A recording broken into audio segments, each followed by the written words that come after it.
Hello students, আজকে আজকে আমরা গসাগু লসাগু চ্যাপ্টারে একটা খুব ইম্পর্ট্যান্ট একটা অঙ্ক নিয়ে হাজির হয়েছি। তো দেখো, তোমরা স্ক্রিনে দেখতে পাচ্ছ আমাদের অঙ্কটা খুবই ইম্পর্ট্যান্ট অঙ্ক। 28, 33, 42 এবং 77, 28, 33, 42 এবং 77 দ্বারা বিভাজ্য যে সংখ্যাটি 98765 98765 এর নিকটতম সেটি বের করতে বলেছে। ঠিক আছে, খুবই ইম্পর্টেন্ট অঙ্ক। তো আমরা ফার্স্টে কি করব, 28, 33, 42 এবং 77-এ 28, 33, 42 এবং 77 এই চারটে সংখ্যা দ্বারা বিভাজ্য একটা সংখ্যা আমরা বের করব। এবারে এই যে বিভাজ্য, এই চারটে সংখ্যা দ্বারা বিভাজ্য ক্ষুদ্রতম সংখ্যাটা বের করতে গেলে কিভাবে বের করব? লসাগু করব। আগে চলো লসাগুটা করে নিই, তারপরে আমরা নেক্সট স্টেপে যাচ্ছি। 28, 33, 42 এবং 77 এদেরকে আমরা তাহলে গসাগু করব। দেখো তাহলে কি করি। 2 দিয়ে নিয়ে গেলাম ফার্স্টে, 2 1 2 4 2 8 33, 2 2 4 2 1 2 77। ঠিক আছে, এইবারে আমরা কি করব, 7 দিয়ে নিয়ে যাব, 7 2 14, 21 11 হয়েছে। এবারে আমরা কি করব, 11 দিয়ে নিয়ে যাব। দেখো 2 3 11 33, 21 11 কে 11, তারপরে 3 দিয়ে নিয়ে গেলাম, 3 1 3, 3 7 21 1। ঠিক আছে, তাহলে আমাদের লসাগুটা কি হলো একটু দেখে নেওয়া যাক। লসাগুটা কি হলো, 2 গুণ 7 গুণ 11 গুণ 3 গুণ 2 গুণ 7। ঠিক আছে, 7 2 14, 7 2 14 গুণ 3 গুণ 11, আনসার হবে তাহলে 924, 924।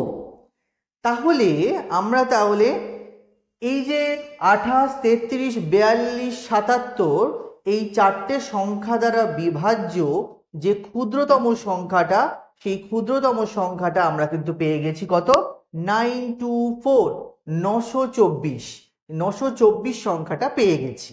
আচ্ছা, একটা জিনিস ভাবো, এটা এই যে লসাগুটা 924 বের হলো, তার মানে দেখো যে সংখ্যাটা 28, 33, 42, 77 দ্বারা বিভাজ্য হবে, যে সংখ্যাটা 28, 33, 42 এবং 77 দ্বারা বিভাজ্য হবে, সেই সংখ্যাটাই কিন্তু 924 দ্বারাও বিভাজ্য হবে। কারণ কি? কারণ এটা লসাগু বেরিয়েছে, এই চারটে সংখ্যারই লসাগু বেরিয়েছে 924, তাই না? তাহলে যে সংখ্যাটা 28, 33, 42, 77 দ্বারা বিভাজ্য হবে, সেই সংখ্যাটাই কিন্তু 924 দ্বারাও বিভাজ্য হবে।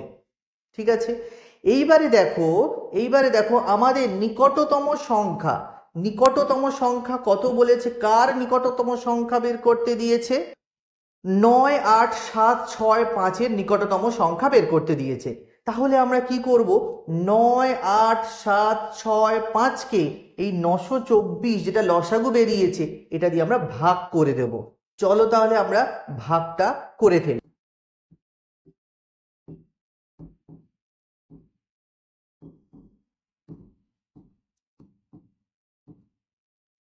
লিখে ফেললাম।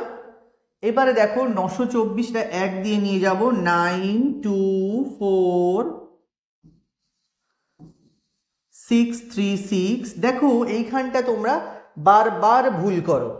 দেখো 636 বেরিয়েছে, তো এটা দেখো 924-এর থেকে ছোট সংখ্যা, ভাগ যাচ্ছে না, অবশ্যই যাবে না। তখন আমরা কি করব, এখানে একটা শূন্য বসিয়ে এই 5টাকে আমরা নামিয়ে দেব। ঠিক আছে, এরপরে আমরা কত দিয়ে নিয়ে যাব, 6 দিয়ে নিয়ে যাব, 4 6 24, 6 দিয়ে 12 13 14, 6 9 54, 55, 5 5 4 4। বিয়োগ করে দেব 6 7 8 9 10 11 12 13, 8 2 1। এটা থেকে 821কে বিয়োগ দিয়ে দেব। বিয়োগ দিয়ে দিলে আমরা কি পাবো? 924 দ্বারা বিভাজ্য সেই সংখ্যাটাকে আমরা পেয়ে যাব। ঠিক আছে, তাহলে চলো আমরা তাহলে বের করে ফেলি। তাহলে দেখো 9 8 7 6 5-এর পূর্ববর্তী 9 8 7 6 5-এর পূর্ববর্তী 924 দ্বারা বিভাজ্য পূর্ণ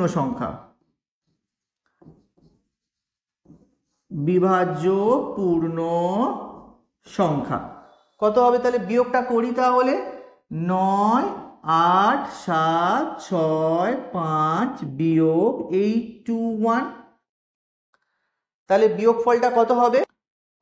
9 7 9 4 4, 9 7 9 4 4 হবে। এটা তো গেল পূর্ববর্তী। এবারে পরবর্তী সংখ্যাটাও দেখি, কারণ কি আমার বলেছে সব থেকে কাছের সংখ্যাটা। তো 9 8 7 6 5-এর আগে 9 7 9 4 4 এই সংখ্যাটা আছে। ঠিক আছে, এই 9 7 9 4 4 এই সংখ্যাটা 924 দ্বারা বিভাজ্য, ঠিকই আছে। কিন্তু যদি পরবর্তী কোনো সংখ্যা যদি পাই, এই যে 9 8 7 6 5-এর পরবর্তী যদি কোনো সংখ্যাটা পাই যেটা 924 দ্বারা বিভাজ্য, আবার এদের মধ্যে গ্যাপটা খুব কম, তাহলে তো আমাদের আনসারটা সেটাই হবে, তাই না? তাহলে আমরা পরবর্তী সংখ্যাটাও কিন্তু বের করব। চলো তাহলে পরবর্তী সংখ্যাটা আমরা বের করি। তাহলে পরবর্তী সংখ্যাটা বের করতে গেলে কি করতে হবে? এই যে 9 8 7 6 5 এর সঙ্গে যোগ করব। যেহেতু পরবর্তী সংখ্যা সেই জন্য আমরা যোগ করব। পূর্ববর্তী বলে বিয়োগ করেছি, পরবর্তী সংখ্যা বলে যোগ করব। কিন্তু কত যোগ করব বলো তো? আমরা কি করব? এই 924 থেকে 821 বিয়োগ দিলে কত হয়? 108 হয়। এই 108 আমরা যোগ করলে পেয়ে যাব পরবর্তী সংখ্যাটা। ঠিক আছে, তাহলে চলো পরবর্তী সংখ্যাটা আমরা বের করে ফেলি। তাহলে দেখো, তাহলে 9 8 7 6 5 এর পরবর্তী 924 দ্বারা বিভাজ্য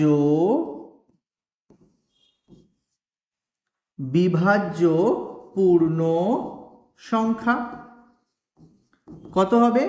9 8 7 6 5 যোগ 924 বিয়োগ 821। ঠিক আছে, আশা করি ক্লিয়ার হয়েছে। 9 8 7 6 5 যোগ 9 8 7 5 যোগ 103, এটা বিয়োগ করলে নিশ্চয়ই 103 হবে।